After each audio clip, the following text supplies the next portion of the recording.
117쪽 보면 여기서 이제 유전을 분류하는 기준이 크게 상염색체 유전이랑 성염색체 유전이다라고 생각하면 되거든요. 그러면 상염색체, 성염색체 유전으로 구분하는 것의 기준은 어쨌든 이게 유전자가 어떤 염색체에 있느냐로 구분을 한다라고 생각하면 되겠죠. 근데 우리가 앞에서 어떤 것도 배웠었냐면 이게 유전자들 쌍의 종류랑 그 쌍을 구성하고 있는 대립 유전자 수로도 분류를 할 수 있었거든요. 그래서 이게 최초로 단일 인자 유전이랑 다인자 유전으로 구분이 된다 했었죠. 그래서 단일인자 유전 같은 경우는 쌍이 한 개라고 생각을 해주시면 되고 다인자 유전은 쌍이 여러 개다라고 생각을 하면 돼요. 그럼 사실은 이게 쌍이 여러 개라는 말은 한 쌍 안에 있는 유전자가 막 여러 개일까요? 아니겠죠.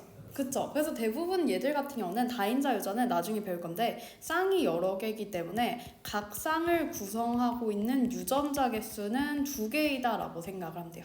즉 대문자나 소문자나 이렇게 구성되는 것이 거의 일반적이다라고 생각하면 되고요. 그럼 단일인자 유전은 쌍이 한 개니까 이게 안에 있는 유전자가 여러 개일 수도 있고 혹은 2개일 수도 있잖아요. 그래서 여기서 구분되는 기준이 이 쌍을 구성하고 있는 유전자의 개수였고 그래서 만약에 유전자가 2개라고 한다면 얘들은 단일 대립 유전이다 라고 생각하시면 되고요. 그리고 그 다음에 유전자가 여러 개, 즉 3개 이상이라면 얘들 같은 경우는 복대립 유전이었다 라고 생각을 해주시면 되겠죠. 그래서 주의할 점은 복대립 유전도 성염색체 위에 있을 수도 있거든요. 그래서 쟤는 쌍의 종류랑 개수에 대한 기준인 거고 우리가 지금 일단 여기서 먼저 볼 거는 상염색체 유전으로서 만약에 어떤 유전자가 상염색체 위에 있을 때 라고 생각을 하시면 돼요. 그럼 상염색체 유전의 특징은 이게 성별에 따라서 구분이 있을까요 없을까요? 없죠. 왜냐하면 상염색체는 남녀가 다 똑같이 가지고 있는 거니까. 그래서 두 번째로 보면 대립 유전자가 2가지인 유전이라고 나와 있는데 일단 얘들 같은 경우는 방금 우리가 얘기했었던 단일 대립 유전이다라고 얘기가 되어 있고요. 그래서 한 쌍의 대립 유전자이기 때문에 당연하게도 단일인자 유전이다라고 생각을 해주시면 돼요. 그럼 이렇게 대립 유전자가 2가지인 경우는 뭐 쌍꺼풀과 외꺼풀 혹은 뭐 귓불 모양이 둥근 모양, 분리된 모양 이런 것처럼 뚜렷하게 구분이 되거든요. 그래서 여기서 얘기하는 게 일반적으로 우성과 열성이 뚜렷하게 구분된다라고 생각하면 되고 그리고 얘들 같은 경우는 우열의 원리랑 분리의 법칙에 따라서 유전이 된다라고 생각하면 되겠죠. 그럼 우열의 원리라는 건 결국에는 얘네들이 만약에 뭐 동형짜리가 있어요? 그럼 동형 같은 경우는 똑같은 애들끼리만 구성된 것이기 때문에 당연하게도 그 유전자에 따른 형질이 결정될 거잖아요. 근데 만약에 서로 다른 게 결정되면 얘네들이 하나만 발현된다고 했었죠. 그럼 발현되는 애가 우성인 거예요? 열성인 거예요? 우성인 것이다 라고 생각을 해주시면 되겠죠. 그래서 여기서 뭐 어떤 형질이 우성이고 어떤 형질이 열성인지는 모르셔도 돼요. 근데 아마 학교쌤이 알려주시면 뭐 그때 기억을 해주시면 되고요. 자, 그래서 우리가 여기서 귓불 모양 유전자 가계도 분석이 나와 있는데 얘들 같은 경우는 지금 그러면 색깔을 통해서 분리형 또는 부착형을 구분을 하면 되잖아요. 그래서 우리가 만약에 이 문제에서 분리형 대립 유전자를 대문자 2, 부착형 대립 유전자를 소문자 2라고 해볼게요. 그래서 분리형이 대문자 2, 부착형이 소문자 2다 라고 생각을 하시면 되겠죠. 그럼 여기서 특이한 게 뭐냐면 1번, 2번은 둘 다 분리형이죠. 근데 5번은 부착형이 태어나고 있죠. 그럼 우리가 알 수 있는 거 만약에 부착형이 우성이에요. 그러면 어쨌든 5번이 갖고 있는 부착형은 1번 또는 2번한테서 왔을 거잖아요. 근데 만약에 1번이 뭐 소문자 1을 주게 되는 순간 얘는 무조건 부착형으로 발현되겠죠. 그럼 우리는 얘들 같은 경우는 그렇다면 부착형이 우성이 되면 안 되겠구나 라고 생각하면 되고요. 그렇다면 분리형이 우성이 된다면 부착형은 열성이기 때문에 결국 부착형으로 발현되려면 소문자 2만 가져야겠죠. 그래서 얘들은 5번이 이렇게 소수라고 생각하면 되고요. 그럼 자동으로 여기서 핑크색 자리로 되는 거는 다 소문자 2들이다 라고 생각을 하면 되겠죠. 그럼 특징이 뭐냐면 8번의 엄마가 4번이잖아요. 어쨌든 8번한테 반드시 소문자 1을 줘야겠죠. 근데 얘는 분리형으로 발현되기 위해서는 소문자 2와 동시에 대문자 1을 반드시 가지고 있어야 된다 라고 생각하면 될 거고 그 다음 7번 같은 경우는 3번, 4번 사이에서 태어난 딸이잖아요. 그러면 3번은 동형접합이기 때문에 무조건 소문자 1을 주겠죠. 그럼 어쨌든 대문자 2. 자, 그리고 9번이 갖는 소문자 2 또한 엄마, 아빠가 각각 준 거일 거잖아요. 그래서 6번도 소문자 1을 가지고 대문자 1을 가져야만 한다라고 생각하면 되겠죠. 그럼 1번, 2번, 10번 중에서 반드시 소문자 1을 가져야 되는 사람들 누구일까요? 1번, 2번, 10번 중에 반드시 소문자 1을 가져야만 하는 사람들. 이 가계도를 분석했을 때. 일단 10번은 아니에요. 그쵸? 그럼 1번, 2번은 어때요? 1번, 2번, 2번. 소문자 1을 반드시 가질까요? 안 가질까요? 소문자 1을 가지는 게 있어요. 가지는 건 있는데. 그럼 질문이 이거예요. 1번 소문자 2 가질까요? 힌트는 자손을 보면 되겠죠. 지금 5번, 6번이 태어났거든요. 둘 다 가져. 그쵸? 왜냐? 5번이 소소를 가지기 때문에. 그래서 우리는 1번, 2번은 이렇게 되는데 10번은 모른다라고 생각하면 되겠죠. 그럼 주의할 점이 뭐냐면요. 우리가 앞에서 배웠던 게 이렇게 만날 때 대대, 대소, 소소 경우의 수는 몇 대 몇 대 몇이라 했어요? 1대 2. 1대 2대 1이라고 했었고 그 다음에 만약에 대문자가 소문자의 대우성이라면 어차피 대소 표현형도 똑같은 표현형으로 나오기 때문에 얘들은 3대 1이 된다라고 얘기를 했잖아요. 자 그러면 질문. 지금 10번이 대소 A라고 하는 유전자형을 가질 확률은 얼마일까요? 이게 아니고 쏘리. 10번이 이러한 유전자형 가질 확률 얼마일까요? 2분의 유전자. 그럼 힌트는 뭐냐면 10번은 우리가 표현형을 모르지 않죠. 10번은 이미 분리형으로 태어났죠. 문제에서 색깔을 줬으니까. 3분의 1. 그쵸, 3분의 2겠죠. 그래서 이게 주의하실 점은 뭐냐면 방금 우리가 2분의 1이라고 한 게 맞는 케이스는 언제냐면 그냥 6번, 7번 사이에서 자손이 태어날 때 대소인 유전자형이 나올 확률을 물어보면 4개 중에 2개잖아요. 근데 얘는 이미 그림으로써 이게 분리형이야 라는 거를 내포하고 있기 때문에 얘는 여기 전체 3개 중에서 2개를 골라야 된다라고 생각을 하면 되겠죠. 그래서 봐주시면 되고요. 자, 그래서 우리가 결론은 뭐냐면 일단은 여기서 알 수 있는 스킬은 뭐냐면 결국에는 1번, 2번, 5번, 6번, 7번, 9번 케이스를 보면요. 부모가 표현형이 같잖아요. 근데 자손한테서 다른 표현형이 나오고 있죠. 그럼 이건 어떻게 해석을 할 수 있냐면 만약에 부모랑 달랐던 자손 거가 우성이었다면 어쨌든 그 우성 중에 적어도 하나는 부모가 준 거일 거잖아요. 근데 우성을 부모가 줬는데 그 우성을 가짐에도 불구하고 열성으로 발현되는 게 말이 안 되죠. 그래서 우리는 이런 걸 이제 그림을 볼 때 만약에 부모의 표현형이 같은데 자손이 달라요. 그럼 자동으로 부모가 우성인 표현형이고 자손은 열성인 표현형이다라고 생각을 해주시면 돼요. 그와 더불어 부모는 자동으로 이형접합자리인 우성 표현형이다라고 생각을 해주시면 되겠죠. 그래서 여기서 기억 하나 해주면 되는 거는 만약에 부모는 같은데 자손이 달라요. 그러면 자손은 열성인 표현형, 부모는 우성인 표현형이다 라고 생각을 해주시면 돼요. 그리고 얘들 같은 경우는 성염색체 유전일 때도 사용이 가능해요. 즉 예외가 없기 때문에 우리가 얘들은 기억을 해놓고 가계도를 풀 때 일단은 최초로 부모가 같은데 자손이 다른 게 있는지 케이스를 살펴주시면 되는 거예요. 그래서 일단 하나 했고요. 자, 그리고 그다음에 두 번째 뒤로 넘어가 보면 대립 유전자가 3가지 이상인 유전이 있어요. 그래서 우리가 얘들은 복수할 때 복을 따와서 복대립 유전이라고 얘기합니다. 그래서 주의하실 점은요. 쌍은 몇 종류예요? 유전자 쌍 종류? 유전자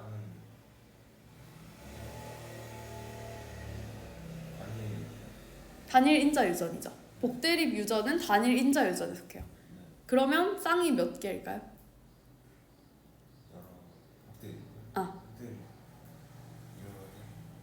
그러면 얘는 헷갈리면은 이렇게 생각하시면 돼요. 대표적인 예시가 뭐 있냐면 ABO식 유전자예요. 그럼 우리가 ABO식 유전자는 A, B, O 3가지가 유전자를 결정하잖아요. 혈액형을 결정하잖아요. 근데 ABO가 서로 다른 쌍으로 분류돼요? 같은 쌍으로 분류돼요? 같은 쌍으로 분류되죠. 그래서 복대립 유전은 쌍의 종류가 한 쌍이에요. 근데 그 쌍 안에 대립 유전자가 여러 개가 있다라고 생각을 하시면 돼요. 그래서 주의하실 점은 뭐냐면 이게 딱 내신에서 제일 많이 나오는 건데 얘는 그래서 복대립 유전임과 동시에 단일 인자 유전이다라고 생각하면 돼요. 왜 단일 인자 유전이냐면 한 쌍의 대립 유전자가 이걸 결정하니까요. 그래서 단일 인자 유전임과 동시에 복대립 유전이다라고 생각을 해주시면 됩니다. 자, 그럼 복대립 유전 같은 경우는 아마도 단일 대립 유전이라는 유전자 종류가 2개인 것보다 표현형의 종류가 더 많을까요? 적을까요? 많겠죠. 왜냐? 유전자가 더 많으니까. 그래서 마찬가지로 분리의 법칙에 따라 유전이 되는데 얘들 같은 경우는 특징이 대립 유전자가 2가지인 경우보다 표현형이 더 다양하게 나타난다라고 생각을 해주시면 됩니다. 자, 그래서 밑에 보면 대표적인 예시로 다루는 ABO식 혈액형이 있는데 얘들은 지금 IA, IB 그리고 I라고 되어 있거든요. 근데 이게 그냥 우리 ABO식 혈액형이랑 똑같은 의미로 통용되면은 ABO 의미이다 라고 생각을 해주시면 돼요. 자, 그러면 아마도 AO는 어떤 혈액형일까요? 유전자 AO 가지면 A형이겠죠. BO 가지면 B형이겠죠. 그럼 우리가 알 수 있는 거는 일단은 A랑 B에 대해서는 O가 상대적으로 열성이다라고 생각하면 되겠죠. 그럼 만약에 O형이 태어나려면 무조건 O를 가져야지만 O형으로 발현된다라고 생각하면 되겠죠. 그럼 우리가 A, B는 아마도 무슨 혈액형일까요? 그럼 얘들은 우열관계가 있어요, 없어요? 없죠. 그래서 이런 식으로 작성을 해주시면 되겠죠. 그래서 얘들 같은 경우는 지금 A랑 B는 O에 대해서 우성이긴 하나 A, B 사이에는 우열관계가 존재하지 않는다. 우열이 구분되지 않는다 라고 해석을 해주시면 될 것 같고요. 그래서 얘들 같은 경우는 우리가 응집원이라고 하는 거는 적혈구 표면에 있었고 이게 알파벳 따라간다고 했었잖아요. 그래서 혈액형의 결정에서는 뭐 상염색체 위에 있는 한 쌍의 대립 유전자가 적혈구 표면에서 응집원 형성을 결정한다. 이렇게 봐주시면 될 것 같고 그래서 유전자형은 일단 6가지라고 생각하면 되겠죠. AA, AB, AO, AB, 그 다음 BB, BO, OO 이렇게 6가지라고 생각하면 되겠죠. 그리고 표현형 종류는 우리가 혈액형 종류 생각하셔서 4가지이다 라고 생각을 해주시면 됩니다. 자, 그러면 이런 거 볼 때도 팁이 뭐냐면요. 우리가 결국에는 4가지 혈액형들 중에서 유전자형을 한 가지밖에 못 가지는 거 누구예요? 저기 뭐야? O형 또? 그다음에 AB형이죠. 그래서 O형의 자식들은 무조건 O를 가지겠죠. 그리고 AB형은 무조건 A랑 B짜리다 라고 생각을 하면 될 거고요. 자, 그러면 지금 여기 10번을 보면 O형이니까 O잖아요? 그럼 7번이 아마도 BB일까요? BO일까요? BO다 라고 생각을 해주시면 되겠죠. 그러면 3번이랑 4번 중에서 누가 O를 가지는지 알 수 있을까요? 3번이랑 4번 중에 누가 O를 줬는지.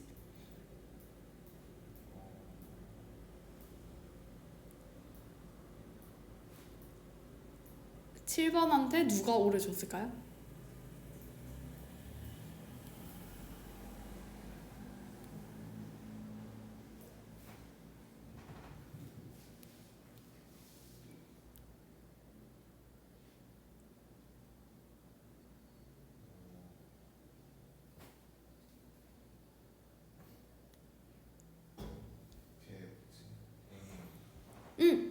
그쵸. 왜냐면 A형이 B를 주는 거 말이 안 되니까. A형이 B 주는 순간 A형으로 발현될 수가 없죠. 그래서 이 B가 4번한테서 유래된 것이기 때문에 자동으로 이 O는 3번한테서 유래되었다.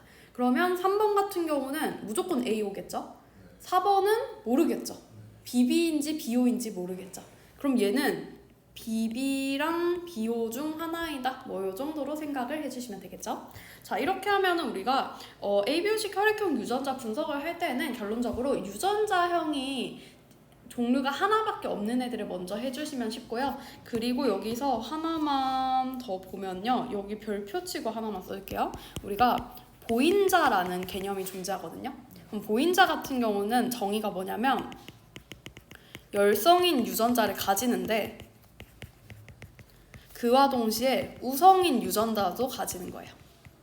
그래서 얘들 같은 경우는 결과적으로 자손한테 열성인 것을 줄 수 있다 라고 생각을 해주시면 되겠죠. 그래서 결국에는 보인자라고 하는 개념은 이형접합이다 라고 생각하시면 편할 것 같아요. 동형접합 같은 경우는 한 가지밖에 못 주는데 이형접합은 서로 다른 거 주는 거죠. 그럼 어쨌든 둘 중에 우성인 거 하나 있기 때문에 우성으로 발현되면서 열성인 것을 동시에 가지는 것이다 라고 생각을 해주시면 됩니다. 자, 그러면 일단은 상염색체 유전이 끝났는데 219쪽 한번 봐봐요. 예를 들어서 219쪽의 2번 문제 한번 보면요. 일단 우리가 상염색체 유전이라면 그냥 제일 기본 형태거든요. 그럼 여기서는 부모 같은데 자손 달라를 할 때 파란색이 우성이에요? 초록색이 우성이에요? 초록색이 우성이고 파란색이 열성인 거죠. 그래서 얘들 같은 경우는 지금 우성인 것은 대문자 T, 열성인 것은 소문자 T로 된다라고 했으니까 일단은 대문자 T랑 소문자 T를 비교하면 문제에서 준 조건이 대문자 T가 우성이야 라고 준 거잖아요. 근데 지금 여기서 부모는 같은데 자손이 다르다라는 조건을 통해서 정상이 우성이고 유전병이 열성이다 라는 거를 확인을 할 수 있겠죠. 그러면 열성인 애들은 이렇게 될 거고, 그럼 A 같은 경우는 지금 소문자 TT가 나올 수 있게끔 유전자를 줬기 때문에 얘는 고인자 내지는 이형접합이다라고 생각하면 되겠죠. 그리고 같은 맥락으로 B는 엄마한테서 소문자 T만 받을 수 있잖아요. 그래서 소문자 T 가지고 대문자 T 갖는다라고 생각을 해주시면 됩니다. 하고 그 다음에 일단 우리가 쭉 해보고 문제를 풀어보면 좋을 것 같아서 바로 220쪽의 성염색체 유전을 가볼게요. 그래서 성염색체 유전 같은 경우는 말 그대로 이제 성염색체 위에 유전자가 있는 거예요. 그래서 대부분의 문제에선 사실은 이 성염색체를 X로 줄까요? Y로 줄까요? 얘는 가로치고 이렇게 쓸게요. 사실은 X염색체 유전이 거의 한 9할이다 라고 생각을 해주시면 돼요. 그 이유는 뭐냐면 Y염색체 위에 있는 유전자를 다룰 경우에는 여자는 가져요? 안 가지죠. 그럼 사실은 여자가 안 가지면 우리가 성별에 따라서 뭔가를 비교할 수가 없잖아요. 그래서 주로 X염색체 유전만 여기서 다룬다라고 생각하시면 되고요. 그래서 얘들 같은 경우는 성별에 따라서 형질의 발현 빈도가 같을까요? 다를까요? 다르겠죠. 왜냐면 남녀는 성염색체 구성이 다르니까 라고 생각을 해주시면 됩니다. 자, 그래서 사람의 성을 결정하는 방식이 나와 있는데 우리가 얘기했던 게 성별을 결정하는 주체는 결론적으로 남자라 했어요? 여자라 했어요? 남자죠. 왜냐면 여자는 어차피 X만 주거든요. 남자가 X, Y 중 어떤 것을 주는지에 따라서 성별이 결정되죠. 근데 아들 같은 경우는 아빠한테서 뭘 받아요? Y를 주는 거죠. 그럼 우리가 계속 얘기하는 게 염색체에서 넘어가서 유전자 측면으로 보는 거잖아요. 그러면 아빠는 아들한테 유전자를 주는 거예요? 만약에 성염색체 위에 있다면? 안 주는 거죠. 우리가 궁금한 X염색체 위에 있는 유전자는 못 주는 거죠. 그러면 성염색체 위에 있다면 형질을 결정하는 주체가 아들일 경우에는 엄마이다 라고 봐도 돼요? 안 돼요? 봐도 된다 라고 생각을 해주시면 되겠죠. 자, 그래서 우리가 여기서 이제 따와 볼 건데 그 전에 일단 여기서 얘기하는 게 반성유전이라는 개념이 있어요. 그래서 반성유전은 뭐냐면 이게 성염색체를 타고 가는 거예요. 그래서 성별에 따라서 형질의 발현 빈도가 다른 유전 현상을 반성유전이라고 한다라고 생각을 해주시면 됩니다. 그래서 정록생맹이 나와 있는데 일단 정록생맹은 빨간색이랑 초록색을 잘 구분하지 못하는 거고 이런 식으로 이게 반성유전이야 라고 나오는 거는 만약에 시험이 나오잖아요? 그럼 이거 정록생맹이야 라고만 준다면 우리는 이것까지 같이 봐야 돼요. 첫 번째, 정록생맹이라 라고 줬다면 유전자는 X염색체 위에 있어요. 그리고 두 번째로는 정상이 우성이고요. 정록생맹 대립 유전자가 열성이다 라고 생각을 해주시면 됩니다. 자, 그래서 얘들 같은 경우는 지금 문제에서 이렇게 표기를 하고 있긴 하나 우리가 귀찮으면 이렇게 써도 돼요. 이런 식으로 쓰면서 이거 성염색체 위에 있구나를 남자를 통해서 확인을 해도 됩니다. 자, 그럼 남자 같은 경우는 Y가 결국에 유전자를 못 담기 때문에 두 가지밖에 없죠. 대-Y거나 소-Y거나. 그럼 남자는 유전자형에 따라서 지금 정록생맹일 확률이 몇 프로예요? 50%죠. 대-Y 또는 소-Y 중에 소-Y가 정록생맹이니까요. 근데 여자 같은 경우는 대 가질 수 있죠. 대소 가질 수 있고요. 소소 가질 수 있거든요. 그러면 대소 같은 경우는 확률이 얼마예요? 대소 같은 경우는 정상으로 발현돼요? 정록생맹으로 발현돼요? 정상으로 발현되죠. 그럼 얘는 그냥 유전자형만 따지면 정상일 확률이 3분의 2죠. 그리고 정록생맹일 확률은 3분의 1이죠. 근데 우리가 실제 케이스에서는 쟤네들이 대대, 대소, 소소 나올 확률이 똑같지 않잖아요. 아까 봤었던 게 1대 2대 1이었죠. 결국에는 실제 케이스로 보면은 여자는 더 많은 정상인 표현형이 나오기 때문에 정록 생맹일 가능성이 더 낮아지겠죠. 그래서 특징이 뭐냐면 정록 생맹은 여자보다 남자한테서 더 많이 나타나요. 왜냐면 엄마가 만약에 정록 생맹이잖아요. 그럼 아들은 무조건 정록 생맹이겠죠. 엄마가 소소를 가지고 있으니까. 근데 만약에 엄마가 정상이긴 해요. 근데 운이 안 좋게도 보인자였던 거예요. 그러면 소문자를 아들한테 준다면 정록 생맹인 아들이 태어날 수가 있겠죠. 그래서 우리가 이러한 특성이 존재를 한다라고 생각을 하시면 되고요. 그러면 이렇게 생각해봐요. 만약에 엄마가 열성이에요. 그럼 여기서 태어나는 아들은 뭘까요? 그쵸? 무조건 소문자 RY겠죠. 그리고 만약에 딸이 소소예요? 그럼 아빠는 어땠을까요? 이형 R 소R 소 Y겠죠. 그래서 여기서 나오는 현상이 우리가 성염색체 유전인지를 확인을 하려면 얘네들이 엄마랑 아들의 관계 그리고 딸이랑 아빠의 관계를 비교를 해주시면 돼요. 그래서 혹시 동현이 이거 배운 적 있어? 이런 거? 아빠하고 딸그 다른 상형색체 그게 이게 아마도 다 설명하는 게 조금씩 다를 건데 저는 어떻게 설명을 하냐면 이거 모자 여부라고 얘기를 하거든요. 그래서 여자를 중심으로 남자를 해석을 하면 되는데 결론은 엄마가 열성이면 아들은 무조건 열성이죠. 또 딸이 열성이면 아빠도 무조건 열성이죠. 그럼 만약에 저게 안 돼요? 그럼 성염색체 유전일 수 있을까요? 안 되죠. 그래서 우리가 얘들은 어떻게 확인하면 되냐면 저게 된다면 성염색체일 수도 있지만 저게 안 되면 무조건 성염색체가 아니다라는 걸 보기 위해서 쓸 거예요. 그래서 얘들 같은 경우는 열성인 걸 기준으로 모자 여부라고 생각을 해주시면 되겠죠. 근데 하나만 보면요. 이게 사실 반대로 가능해요. 봐봐요. 만약에 아들이 우성인 표현형이에요. 그럼 엄마는 뭘까요? 우성일까요? 열성일까요? 아들이 우성이야. 그쵸? 왜냐? 아들이 갖는 우성인 유전자 엄마한테서 봤을 거거든요. 그러면 아들, 엄마 반대로 우성이라면 이렇게 엮어서 되죠. 또 그리고 아빠가 만약에 우성이에요. 그럼 딸 무조건 뭘까요? 그쵸? 그래서 얘들은 우성일 때는 그 반대로 해석을 해주시면 되는 거예요. 그래서 얘들은 지금 그렇게 봐주시면 되고요. 그래서 위에 보면 정록 생명의 유전자 양상이 존재를 하고 있는데 지금 보시면 첫 번째 케이스에서는 지금 딸 같은 경우는 아빠한테서 무조건 이걸 받잖아요. 그러면 딸이 만약에 아빠한테서 대문자 R을 받는 순간 열성이 태어날 수 있을까요? 안 되죠. 근데 지금 엄마는 보인자예요. 그러면 대문자를 소문자를 하나 가지잖아요. 하나씩 가지잖아요. 그러면 정상인 아들도 태어날 수 있고 열성인 아들도 태어날 수 있겠죠. 그리고 두 번째 케이스에서 생맹 여자가 만약에 아이를 낳는다면 정상인 아들 태어날 수 있어요? 안 되죠. 근데 정상 남자랑 만나면 아빠가 무조건 딸한테는 대문자 R을 줄 거기 때문에 딸은 모두 정상이지만 엄마에 의해서 보인자다라고 생각을 해주시면 되겠죠. 그리고 그 다음에 정상 여자인데 대대래요. 그럼 여기서는 아빠가 뭘 주든지 간에 이미 대문자를 확보했기 때문에 다 정상이다라고 생각하면 되겠죠.